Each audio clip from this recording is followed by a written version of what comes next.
আমাদের বর্তমান শিক্ষামন্ত্রীর নাতি বলেছিল হারিকেন কিনতেই হবে, তাই আজ তার কথাটা পূর্ণতা পেয়েছে। কিন্তু হারিকেন কিনলে কি হবে? হারিকেন কি এমনিতেই জ্বলবে? তেল নাই, তেল ছাড়া হারিকেন জ্বলবে না। আজকে 2 দিন যাবৎ আমাদের কেন্দুয়া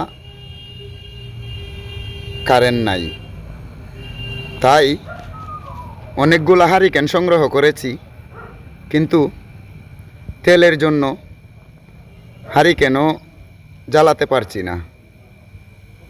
অনেক ভয়াবহ অবস্থা আমাদের। তবে এই সংকটময় সময়ে আমার মানবতার মা দেশরত্ন শেখ হাসিনাকে অনেক মিস করছি। জয় বাংলা।